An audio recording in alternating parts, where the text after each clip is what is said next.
தற்போது கிடைத்துள்ள அண்மை செய்தி, மாஞ்சோலை விவகாரம் தொடர்பாக நெல்லை மாவட்ட ஆட்சியரிடம் தற்போது விசாரணையை துவங்கியுள்ளார்கள். இதுகுறித்த கூடுதல் தகவல்களை தருவதற்காக செய்தியாளர் சிவகுமார் இணைப்பில் இருக்கிறார். வணக்கம் சிவகுமார், உங்களுடைய விரிவான தகவல்களை பதிவு பண்ணுங்க. அதாவது நெல்லை மாவட்டத்தில் இருக்கிற மாஞ்சோலை, நாலுமுக்கு, ஊத்து, குதிரைவெட்டி ஆகிய 4 பகுதிகள் எஸ்டேட் பகுதிகள். இந்த பகுதியில் தேயிலை, அதே மாதிரி பார்த்தீங்கன்னா ஏலக்காய் உள்ளிட்ட விளைவிக்கப்படுது.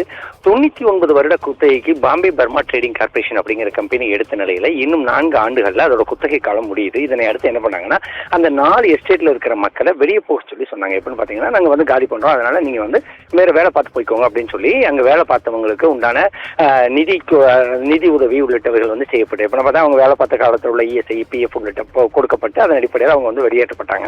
வெளியேற்றக்கு உண்டான முயற்சி எடுத்தாங்க. இந்நிலையில இதை கையில் எடுத்தது புதிய தமிழகம் கட்சி என்ன சொல்லுச்சுன்னா, இவங்க மக்களை வற்புறுத்தி வெளியே தள்ளுறாங்க அப்படிங்கிற மாதிரி ஒரு தாட்டு கொண்டு வந்தாங்க. இதனை அடுத்து இந்த வழக்கு மதுரை உயர்நீதிமன்ற கிளையில வழக்கு தொடரப்பட்டது. அதுல 3 கட்டங்களாக விசாரித்த உயர்நீதிமன்றம் என்ன சொல்லுச்சுன்னா, இந்த மக்கள் விருப்பப்பட்டு வெளியே போறாங்களா, அல்லது அவங்க கிட்ட இருந்து விருப்பப்பட்டு வெளியே போறாங்களா, அல்லது அவங்க வற்புறுத்தி வெளியே போற சொல்றாங்களா அப்படிங்கிறது குறித்து மனித உரிமை ஆணையம் உடனடியாக விசாரணை பண்ணணும்னு சொல்லி உத்தரவிட்டாங்க. இதனை அடுத்து என்ன பண்ணாங்கன்னா, கடந்த 3 தினங்களுக்கு முன்பு மனித உரிமை ஆணையம் தரப்புல ரவிக்குமார் சிங் உள்ளிட்ட 2 பேர் விசாரணை தொடங்கினாங்க. முதல் கட்டமா மாவட்ட ஆட்சியர்கிட்ட கலந்தாலோசிச்சுட்டு மாஞ்சோலை பகுதிகளில் போய் விசாரணை செஞ்ச மக்கள் அவங்க 2 தினங்களுக்கு முன்பு நாலுமுக்கு, ஊத்து, குதிரைவெட்டி உள்ளிட்ட பகுதிகளில் இருந்த மக்கள்கிட்ட விசாரணை செஞ்சாங்க. நேற்று அந்த பாம்பே பர்மா ட்ரேடிங் கார்பரேஷன் கம்பெனியோட கிளை கல்லடிக்குறிச்சி அப்படிங்கிற பகுதியில் இருக்கு. அந்த கம்பெனிக்காரங்க கிட்ட நேற்று விசாரணை பண்ண நிலையில தற்போது மாவட்ட ஆட்சியத்தை அது குறித்து விசாரணை பண்றது மட்டும் இல்லாம மாவட்ட ஆட்சியத்தை அடுத்த கட்டமா என்ன செய்யலாம் அப்படிங்கிறது குறித்து அவங்க தற்போது அவங்க கிட்ட பேசிட்டு இருக்காங்க.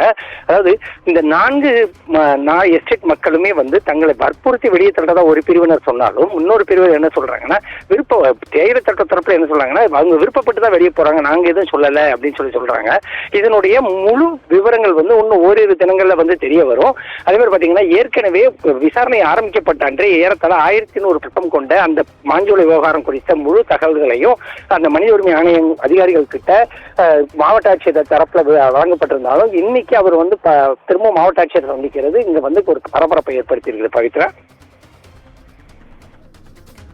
தற்போதைய தகவலுக்கு நன்றி சிவகுமார்.